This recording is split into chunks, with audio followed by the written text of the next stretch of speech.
mais um vídeo diretamente aqui do Data Center da Zap Telecom para vocês, provedores de internet, técnico, engenheiro, curiosos da área. Mais um vídeo trazendo aí uma aula com o Arley. Tudo bem, Arley? Fala, Thaleson. O Arleyzão aqui da Zap, uma maravilha, cara. Bem-vindo novamente aí pra gente discutir um pouquinho aí. Verdade, verdade. Hoje é um tema que eu confesso que não é muito minha praia, que não entendo muito. Sim. Então vou aproveitar a oportunidade para te fazer muitas perguntas.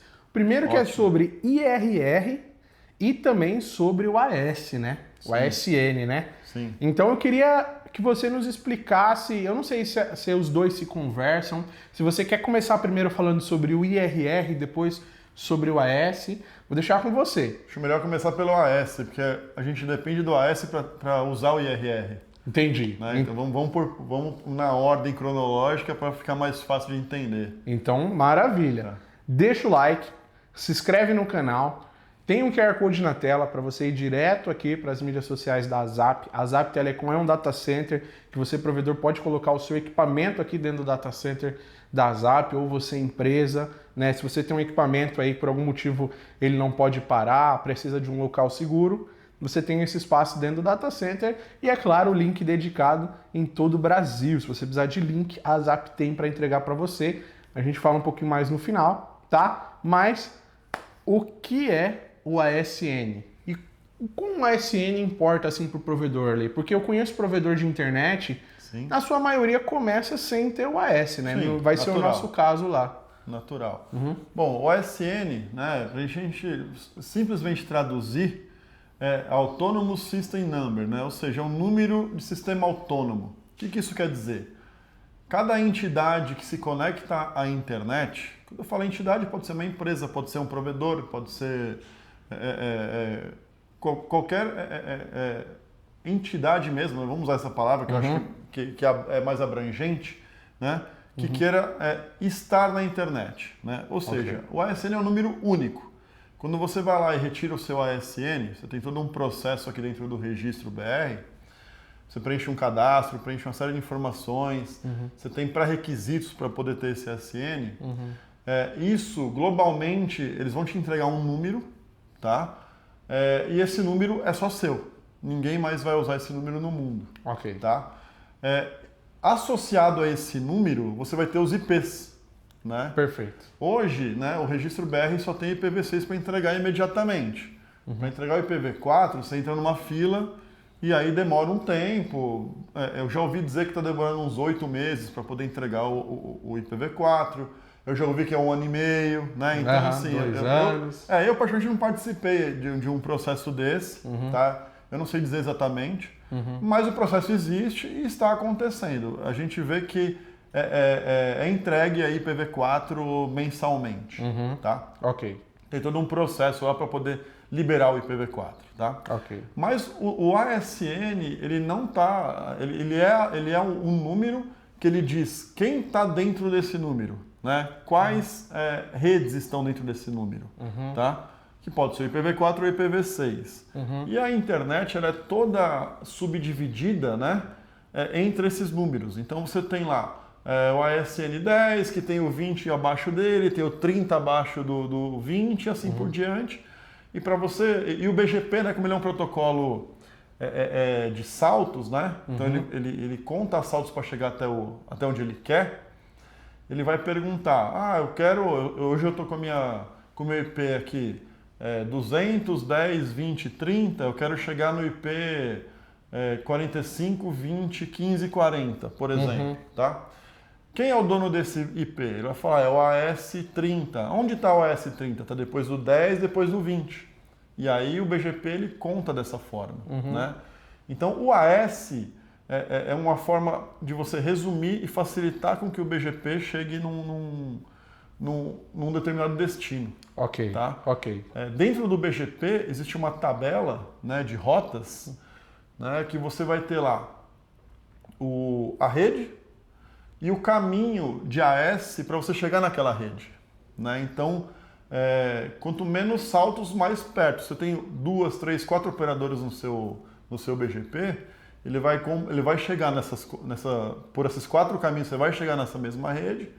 e ele vai ver qual pula menos, né? Qual tem menos saltos para chegar. E o BGP encara aquilo como mais próximo, tá? Não necessariamente é o melhor, tá? Mas é o mais próximo para o BGP por padrão, tá? Você tem inúmeras formas de você mudar isso, mas não vamos entrar nesse mérito hoje, né? O negócio é o AS. Então você vai ter um endereço IP e você vai ter vários números assim do lado, que cada número é um AS, tá? Então é assim que é organizada a internet. São vários AS. Dentro de cada AS tem uma série de redes e o BGP usa isso para poder se achar na internet. No caso, a gente não tem só provedores de internet que tem AS, né? Tem N empresas de diversos ramos de tecnologia e outros. Vou citar um exemplo aqui, talvez a pessoal conhece, sei lá, a Camil que faz arroz. Provavelmente deve ter um AS, né? Algumas empresas como aleatórias. Como TAM, companhias aéreas, esses caras têm AS. Por quê? Basicamente, quem provê conteúdo, quem provê informação, é bom que tenha o AS. Por quê? Imagina o seguinte, você é uma empresa, você é uma Netflix, vamos falar assim, né? Você não tem AS, aí você vai ter de usar IP de um terceiro. Aí você acaba o contrato com aquela operadora, você vai fazer com outra, vai mudar todos os seus IPs. Cara, isso aí é uma doideira. Né? Agora, com a AS, não, o seu IP nunca vai mudar. Então, você pode mudar de operadora, você pode botar mais operadoras, pode botar redundância. Né? O cerne do ASN é redundância. Né? Se você ir lá na documentação no registro BR, que está tudo certinho, por que eu devo ter um AS? Para você poder ter redundância de rede. Porque aí você pode ter N operadoras, N conteúdos, N X, né? E aí você fala que a sua rede, para esse monte de upstream, a sua rede está atrás do seu AS. E aí se cai um, o outro continua funcionando e a vida segue. Entendi. Tá. Eu só consigo ter essas conexões se eu tiver um AS ou eu posso me beneficiar de um AS terceiro. No nosso caso, nós estamos começando lá em fibra. E fibra, por enquanto, nós vamos dar o processo do AS quando o provedor começar. Sim. Mas a gente vai ter o link de vocês, vamos ter outros links. A gente consegue se beneficiar de um AS terceiro? Sim. Por quê? Quando você usa um prefixo de um terceiro e não o seu, né? Você está usando o AS de um terceiro. Né? Porém, a lição de casa que eu costumo dizer, que é você fazer os contratos de interconexão, você está conectado com conteúdos, é problema do dono do AS. Então, se o dono do AS não faz a lição de casa, você não é beneficiado em nada. Agora, se ele faz, você automaticamente é beneficiado. Quando você adquirir seu AS, aí esse trabalho é seu. Tá. Né? Então, muitas vezes, quando a empresa ou o provedor ele adquire um AS, ele percebe que pode cair um pouco a qualidade do serviço dele. Né? Entendi. Porque ele vai depender de alguns serviços, né? Tipo um DNS reverso, alguma coisa nesse sentido, para começar a falar que aquele IP ele pertence àquela região. Um exemplo, tá? Há uns 5 anos atrás, quando começaram a migrar IPs da África para cá, teve esse trabalho. E alguns IPs da América Latina vieram para o Brasil. A gente acabava abrindo o Netflix, alguns provedores, aí abria com a tela do Netflix Argentina, por exemplo. Né? Por quê? Porque aquele cara veio migrado de uma outra região e essa região falava espanhol. Entendi. E aí, por consequência, ele tinha de começar a fazer esse trabalho de propagação do prefixo dele junto ao AS, mas aquele cara era aqui do Brasil e por padrão tinha de abrir o Brasil. Caramba, que legal. Exatamente. Então isso aconteceu bastante, há uns 5 anos atrás, mais ou menos. Hoje menos, porque como começou acabou os IPs, né? E começou a devolver IP que já estava em uso aqui no Brasil, então esse problema teoricamente não existe mais. Tá. Mas aconteceu bastante. Né? Caramba, e esse é um trabalho que você tem de fazer. É um trabalho constante. O PeeringDB é um lugar importante de você sempre cadastrar seu AS lá, botar seus pontos de conexão, botar seus prefixos, porque é onde a internet se conversa entre os técnicos, né? Então isso é importante também. Então a importância de eu ter uma AS é que eu posso fechar conexões diretas com o conteúdo, sem depender do terceiro saber se ele está fazendo isso certo. Então eu consigo fechar os BGPs ali direto com os conteúdos que que necessariamente interessa ali para o meu provedor de internet. Exatamente, também isso. Mas nota, o trabalho sempre vai ser seu, né? Você às vezes, como é que você contrata um link de internet, por exemplo, né? Eu vou ver o mais barato, é uma forma de você contratar. Eu vou ver o mais bem conectado, é outra forma de contratar. Eu vou ver o melhor custo-benefício entre conexão e preço, é uma forma de você fazer esse trabalho. Então, com o AS você consegue fazer isso, sem o AS não. Você vai contratar de uma empresa, vai ver o custo-benefício ou o que te interessa mais e vai depender dele fazer esse trabalho. Existe um mínimo hoje de infraestrutura para o cara dar entrada no AS, né? Porque ele tem que ter um carro adesivado, pelo menos, uma certa quantidade de clientes. Então, quantidade de clientes, eles não entram muito nesse mérito, tá? Apesar de você ter de passar uma lista de todos os seus clientes. Obrigatoriedade é ter 2 upstreams. 2 links. Por quê? Eu não tinha comentado que o AS, a função do AS é ter redundância. Como é que você vai ter um AS com um fornecedor só? Entendi. Então, assim, eles até falam assim, não, você não tem direito, porque você só tem um fornecedor, usa o IP dele e tá tudo certo. Né? Agora, quando você tem 2 fornecedores, aí fica quase obrigatório a entrega do AS. E a questão do carro lá, não tem nada a ver, não? Então, eles pedem uma série de informações, tá? Eles pedem isso. Eu nunca vi bloquear porque você não tem um carro adesivado. Tá? Entendi. Pouco usuário depende do seu tipo de usuário, tá? Se o seu usuário é corporativo, você tem que entregar IP para ele dedicado. Aí você pode ter poucos usuários, porque o corporativo é um pouco mais complicado, né? Usuários mais relevantes, né? E é diferente, diferente, né? Você tem um usuário final, você pode fazer um NAT, botar N clientes atrás de um único IP. No corporativo, normalmente você não faz isso, né? Normalmente, né? O que é saúde de um AS?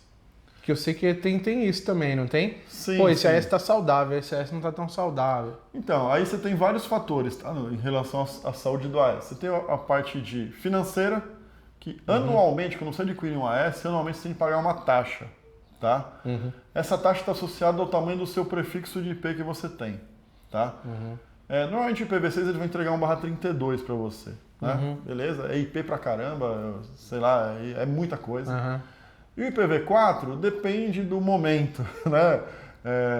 Eu já vi entregar /24, os últimos prefixos que eram disponibilizados eram /22, né? Mas isso tudo tem um custo. Quando você tem um /22 tem um preço, você tem um /18 tem outro preço, e não é barato, tá? Não é barato. Eu não lembro de cabeça, mas realmente não é barato. Esse custo anual, né? Você tem a obrigação de pagar, né? Como que eles, vamos falar assim, tomam esse seu prefixo, né? E tomam esse seu registro. Você não paga um ano, eles continuam te cobrando, né? Aí eles congelam isso. O que é congelar, né? Você para de fazer novas configurações dentro do ambiente deles, tá? Ou seja, eu não consigo designar mais prefixo para ninguém, né? Porque quando você tem um AS, você tem um prefixo, e você vende link para um corporativo, por exemplo, ou para um ISP, você tem de ir lá no registro BR e falar assim, agora esse pedaço do meu IP, quem está usando é tal empresa. Tá? Você tem essas obrigações de fazer. Né? Para quê? Para saber quem que está usando aquilo, no caso de algum problema com justiça, você se protege, tem todo esse monte de detalhes. Né? E também em relação à organização. Tá? Quando você não paga, você para de fazer isso, você não tem mais esse direito de fazer. E para eles pegarem de volta, tem que passar mais um ano ainda, aí eles tiram esse IP da internet, aí passa mais um tempo, aí eles disponibilizam esse IP de novo para outras pessoas. Por isso que tem esse processo que demora bastante para você pegar o IPv4 hoje. Um AS saudável, você tem ele de acordo com a parte financeira, né? Ou seja, ele está financeiramente saudável, você tem ele tá tudo ok, você não precisa se preocupar com nada. E o AS saudável também você tem ele sempre divulgado na internet. Se você adquire o AS e você não tem, vamos supor que você adquiriu, você estava com as duas operadoras, estava tudo funcionando. No momento 2, você não tem mais nenhum operador e não está anunciando mais. O registro sabe, né, que você não está anunciando. Ele vai começar a te cobrar também. Ele vai falar, pô, por que você não está usando? Entendi. Porque ele sabe que tem escassez. Então ele faz isso para poder pegar de volta ou questionar você se está tudo bem ou não, né? Se você parou suas atividades com aquele AS. Então tudo isso está associado ao AS saudável. Show. Bom, cara, e onde que o RR entra nisso, história, nessa história? Vamos lá. O IRR é o Internet Routing Registry, né? Ele é um banco de dados, uma espécie de um banco de dados de registro de rotas, né? Ou seja, você vai lá e contrata um IRR. No Brasil tem o TC, eu acho que ele é até de graça, tá? Funciona super bem, não tem porque ele é de graça, ele é ruim. Não, é a mesma coisa, tudo funciona bem. Você vai lá e você cadastra, né? Como eu falei, é um banco de dados. Você vai lá e cadastra o seu AS, você cadastra os seus prefixos que tem lá dentro, tá? E tem uma série de normas dentro do IRR para você seguir, tá? Tem uma série de detalhes. É extremamente técnico isso. A gente pode até fazer em algum outro momento eu mostrando na tela alguma coisa técnica nesse sentido, mas é bem técnico. E para que serve você cadastrar o seu AS, as suas redes dentro do IRR? Um exemplo prático, hoje, né, isso já está em operação, é a Google, por exemplo. Quando você tem um CDN da Google, você não precisa ficar mais... eu só anuncio os prefixos para o BGP, que você fecha um BGP no CDN da Google, né? Para quem não sabe, aí existe um BGP que você fecha com o CDN da Google. Além disso, você tem de anunciar no IRR, porque a Google ela usa as suas configurações de IRR para apontar os AS que estão lá dentro para usar o seu CDN. Deixa eu ver se eu me explico melhor. Tá? É um pouco complexo isso. A Zap, por exemplo, é um operador de trânsito. Tá? Então, eu tenho um monte de AS atrás de mim. Um monte de provedores, um monte de empresas. Eu tenho um monte de AS atrás de mim. Não basta eu simplesmente anunciar esse monte de AS e prefixos para o CDN da Google. Se eu fizer isso, ok, ele vai acatar aquilo, mas se eu não tiver uma configuração de IRR com esses meus clientes lá dentro, tá? Ele não vai apontar meus clientes para o meu CDN. Tá. Ele vai apontar meus clientes para outro CDN, que seja ele esteja no IX, seja que está numa outra operadora e assim por diante. Agora, se eu colocar os AS que estão atrás de mim dentro do meu IRR, a Google vai entender que aqueles caras estão atrás de mim e eu posso ser o CDN mais próximo daqueles AS. Tá? Outro caso importante é com operadora. Qual que é o normal hoje os provedores que têm AS? Isso caso eles não tenham CDN internamente lá, né? Exatamente. Igual vocês aqui têm um CDN do Google, ok. Em vez dessa conexão ser para outro lugar, vai ser direto aqui com vocês. Por isso que eu falei que pode, porque de repente um AS que está atrás de mim já tem CDN e também já tem o IRR. Aí, para aquela rede, vai ser mais próximo àquele CDN. Né? Tem a inteligência da Google que ela vai ver qual é a rede mais próxima do CDN que ele está. Né? Então, outro caso importante, né, que talvez é o mais utilizado aí dentro da base de IRR, é quando você tem várias operadoras, né? Ou quando você tem operadoras, né? Vamos falar assim.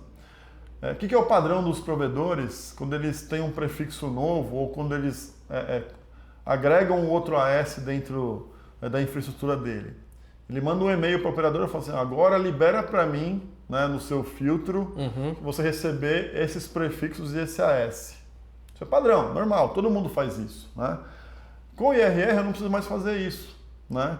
Se entre você e a operadora vocês se falam pelo IRR, basta você ir no seu IRR e falar assim, a partir de agora, esse AS está atrás do meu, com esses prefixos. A operadora, né, essa base de IRR, você consegue conversar com ela via BGP. Né? Então aí você pega todos aí a operadora vai entender aquela configuração que você fez, aquele cadastro que você fez e automaticamente já libera isso para você. Cara. Então evita de ficar mandando e-mail, aí tem interação humana, porque alguém tem que ir lá e liberar no filtro, né? O erro humano pode acontecer, né? E normalmente isso demora 4 ou 5 dias. Pelo IRR, são horas. Cara, né? Porque normalmente corta a operadora... um caminho absurdo. Né? Exatamente. Nós aqui, por exemplo, a gente lê a base de IRR cada 4 horas. Então, se alguém for lá e falar assim, ó, a partir de agora, um cliente meu, ele tem um outro AS, ele vai ter que liberar, né? Se ele tiver IRR, a cada 4 horas eu vou ler aquilo e vou assim, ó, beleza, já tá liberado. Tá liberado. Aí a operadora acima de mim vai fazer a mesma coisa, então é super rápido. O IRR, para fazer esse registro, ele é gratuito? Ou ele também tem custo? Tem um gratuito no Brasil que chama TC. TC, tá? Mas tem outros no mundo que são pagos. Tá? A média de preço é em torno de 400, 500 dólares por ano. Né? Esse é melhor do que o TC, o nacional? Tecnicamente é a mesma coisa. É que ele é mais fácil de mexer do que o TC. Tá. Né?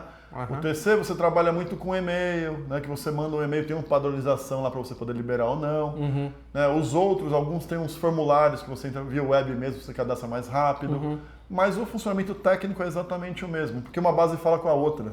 Né? Você tem vários bases de IRR no mundo e uma fala com a outra. Cara. Exatamente, porque eles se conversam justamente para ter essa padronização. Cara, um assunto, voltando até um pouco agora, falando do AS, tá? Sim. Que eu acho que vai ser importante a gente falar, que é sobre é claro, o AS é público, você pesquisa o AS de todo mundo, você consegue, exatamente. É fácil de achar. Não dá para enganar ninguém. Não dá para enganar ninguém, né? O seu registro, seu RG ali, né? Exatamente, é isso aí.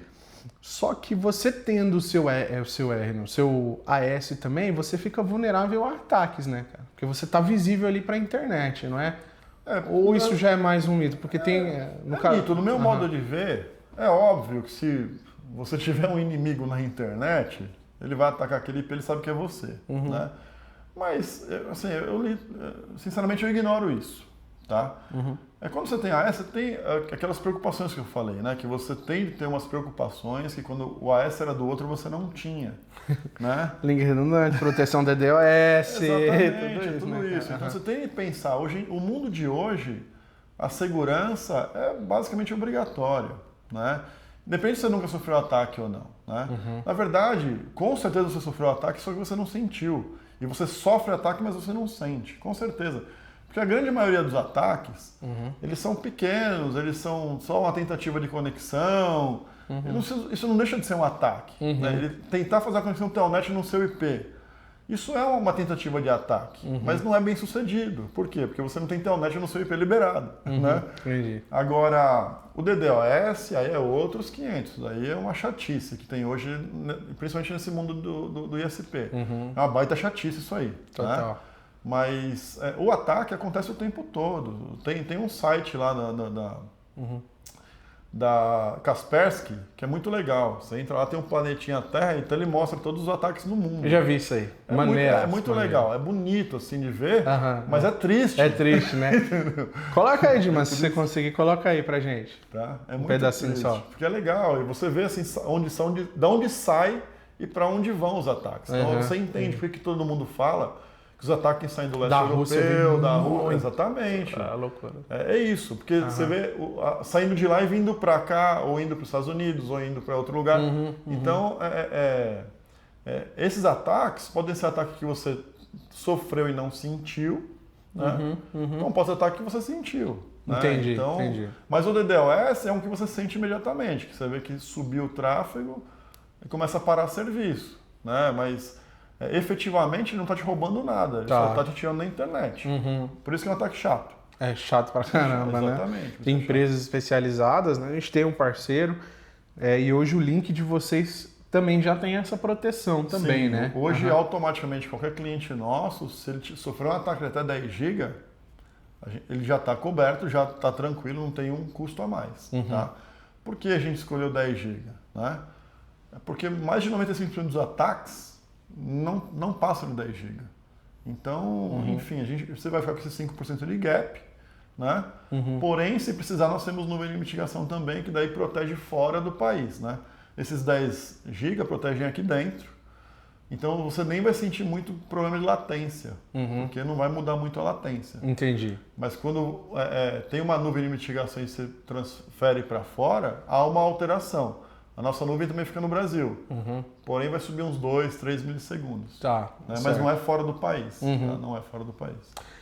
Falando um pouco já dessa questão também do link, né? Que hoje vocês também, além de ser um data center, seguro, com proteção, né? Física, virtual, vocês também oferecem link dedicado em todo o Brasil, certo? Exato. A gente atua no Brasil todo, com parceiros e em São Paulo com rede própria, Grande São Paulo. Né? Não o estado, mas o Grande São Paulo com rede própria. O restante a gente trabalha com parceiros e a gente atende vários quesitos, aí, seja LAN to LAN, seja trânsito. A gente entrega o que for melhor, né? Tem cliente que vem pedindo uma coisa, a gente acaba entregando outra, porque a gente mostra para ele que é melhor o outro produto do que aquele que ele queria inicialmente.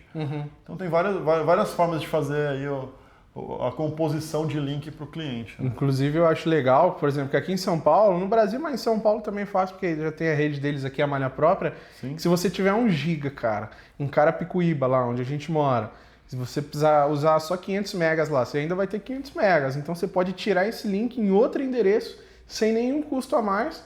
Outro endereço que tem, é claro, outro POP, da Zap, e montar uma rede lá e usar os outros 500 megas em outro lugar, né? Pra gente é indiferente. Se tá dentro da nossa rede, pra gente é um pacote só. Que maravilha. Não importa onde você tira. Vou tirar um data center. Pode tirar, não tem problema nenhum. É flexibilidade demais nisso. Exatamente. É facilidade, a gente entende a questão. Porque às vezes subir um POP para o provedor é muito complicado. Porque depende de redundância, backbone, essa série de coisas. Eu uso o meu. Qual que é o problema? Tá aí, pronto, né? Exatamente, uso o meu. Pô, Ale, cara, obrigado. Queria agradecer esse tempo que você tirou para dar uma pincelada aí sobre a S, sobre RR. Antes mesmo da gente começar aqui esse vídeo, o Ale falou, só de RR tem uns 4 dias pra gente bater um papo. Então, se vocês querem, né, que ele se aprofunde mais nesse tema, comenta aí. Inclusive, ele vê todos os comentários que vocês comentam. Então, é interessantíssimo quando você comenta com a sua dúvida, cara. Pô, fala mais sobre RR, fala mais sobre o protocolo tal, sobre isso, sobre o AS.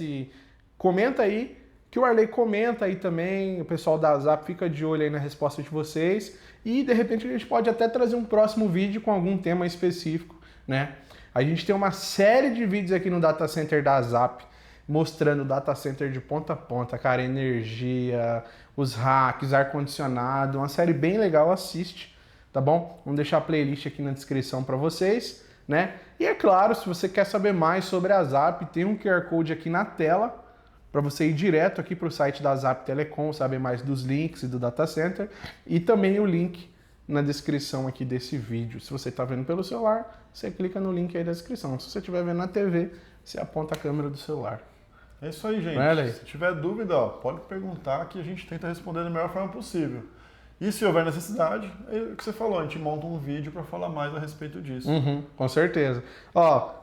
A gente ainda vai falar sobre IPv6, né? Se aprofundar um pouquinho mais sobre IPv4 e IPv6, que também não tem a ver com a AS, né? Como o Arley falou. Não tem nada a ver uma coisa com a outra. O IP está dentro do AS. Né? O AS é o seu número mundial, independe do IP. Então a gente ainda vai trazer um vídeo se aprofundando mais sobre IPv4 e IPv6, o que tem ainda em IPv4, né? Como é que o IPv6... é o rei aí, tá dominando. O IPv4 vai acabar, né? IPv4 vai acabar, eu ouço isso desde que eu tenho 18 anos, cara. Porra. Acho que não, né? Eu acho que nunca vai acabar. Próximo vídeo. Quer saber? Comenta aí, né, Arley? Arley, valeu, obrigado, viu? Obrigado pelo visita novamente. Um abraço aí para todo mundo da Zap. Se você quer saber mais o que a Zap tem para oferecer para vocês, o link dedicado com todos esses benefícios que o Arley falou. E é claro, se você é uma empresa, um provedor, tem um equipamento, cara, e você precisa colocar esse equipamento num lugar seguro, um lugar que não pode parar, você pode utilizar o espaço da Zap Telecom Data Center que eles construíram exclusivamente para isso, tá bom? É isso. Obrigado, gente. Deixa o like, se inscreve no canal e até o próximo vídeo.